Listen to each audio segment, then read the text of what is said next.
Today we're going to build some barn doors.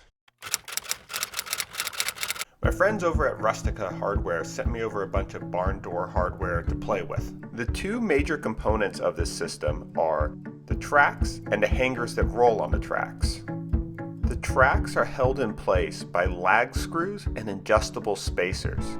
The adjustable spacers are really cool because they let you keep your tracks straight even if your walls aren't. The hardware comes in a variety of different finishes, including stainless steel. There's also hangers that have top mounting brackets on them, so you could actually hang a typical solid core door.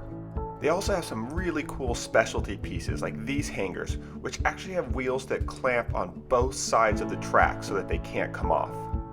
Now the doors I'm going to hang on this track are fairly heavy, so I want to make sure the structure is nice and secure. I used lag screws that went through the track, through the spacers, and into a 2x4 header that was behind the drywall. At the end of the tracks I installed brakes that stop the hangers from sliding off the tracks. I'm going to make the doors out of 3/4 inch thick plywood. I had them cut the plywood to size at Home Depot. I used the hangers to mark the locations for the holes that I'd have to drill. I then bolted on the hangers and tested out the door.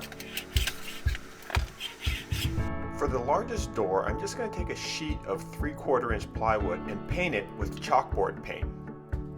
Once the paint was dry, I bolted on the hangers. This first door is going to have a series of shelves and racks that I can store tools in. So I'm going to cut down some oak table legs and some 2x3s to make these. I cut some strips of plywood to wrap around the 2x3 to make a shelf. I wanted a rack that would hold all of my pliers.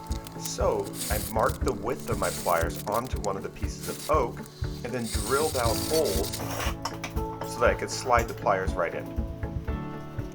I made a shelf by screwing pieces of plywood around the short piece of 2x3 that I cut. Now I want to screw the racks and shelves onto the first door through the back of the plywood so that these screws don't show.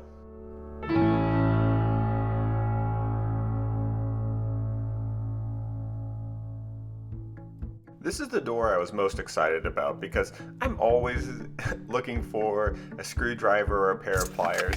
And this way I'm going to have the things that I need in a pinch always out and visibly accessible at all times.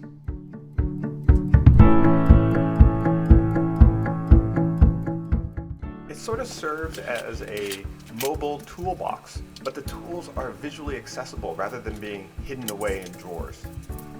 I hot glued on a couple magnets to hold my Kiwi knife and extra blades.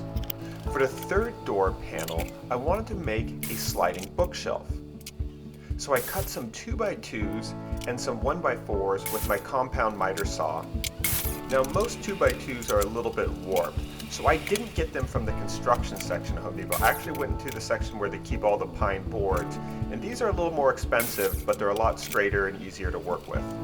For the 1x4s, I picked out really nice fir ones. Again, these are very straight, they have a really nice grain. A little bit more expensive than a typical sort of rough 1x4, but definitely worth it.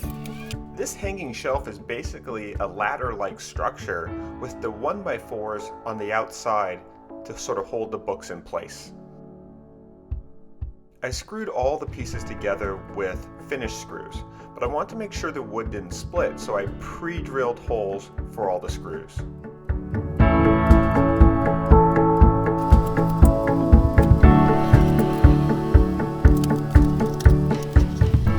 These three doors can be used to cover different parts of my loft. I have these three sort of bays that were built into the structure. One I use for sort of an entertainment center, one for my closet, and another one as an office. And this way I can cover each section whenever I want. For more detailed instructions, go to my website. And if you want to see what I'm working on next, be sure to follow me on Instagram. The link is in the description section below.